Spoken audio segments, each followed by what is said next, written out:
काही दिवसापूर्वी माझ्या डॉक्टरांनी मला मॅमोग्राफी करून घ्यायला सांगितली, पण त्या क्षणापर्यंतही मी स्वतःला तयार करू शकले नाही.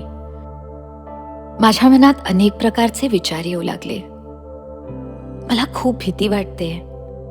म्हणजे माझ्या आधीही टेस्ट झाल्या आहेत, पण हे काही वेगळंच आहे. मॅमोग्राफीबद्दल ऐकलं तर होतं, पण स्कॅन रूमच्या दरवाजापर्यंत पोहोचल्यावर सगळं बदलून जातं. रूम खूप थंड आणि खूप स्वच्छ आहे आणि मशीन जणू एलियन आहे. कुठे पाहावे, काय करावे हे समजत नाहीये. तिथे असलेली इतकी मोठी मशीन, जी अशा संवेदनशील गोष्टीसाठी खूप कठोर वाटते. माझ्या मनात अनेक प्रकारचे विचार उभे राहिले. जर तपासणीमध्ये काही मिळालं तर, वेदना झाल्या तर? हाय, तुम्ही कशा आहात?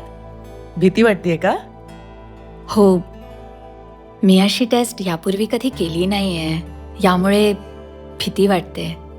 मला ह्याची प्रोसिजरही माहीत नाही, तर मीही कशी मॅनेज करेन ते मला माहीत नाही. मी समजू शकते. स्कॅन करण्यापूर्वी बऱ्याच महिलांनाही भीती वाटते. पण विश्वास ठेवा, आज टेक्नॉलॉजी खूप जास्त प्रगत झाली आहे. हल्ली मशीन्स अशा प्रकारे बनवल्या जातात की संपूर्ण अनुभव खूप स्मूथ आणि आरामदायक असतो.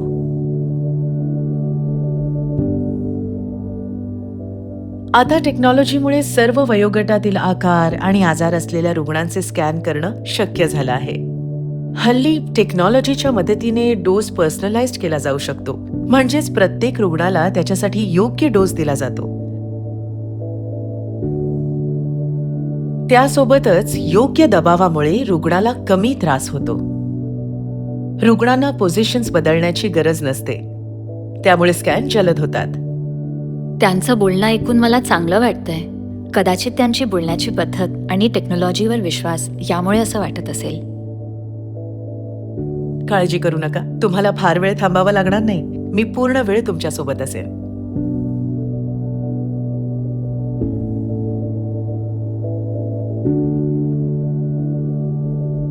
विश्वास बसत नाही किती लवकर झालं. खरं सांगायचं तर मी उगीचच घाबरत होते.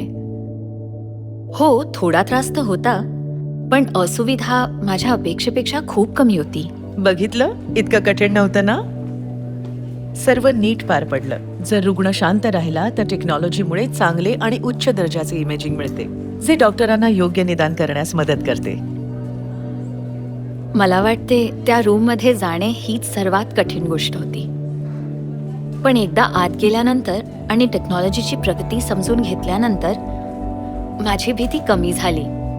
शेवटी सर्व काही पटकन आणि सहजपणे झालं.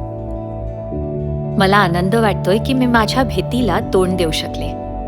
मला फक्त प्रक्रिया समजून घ्यायची होती, कारण ज्ञात असेल तर दिलासा मिळेल.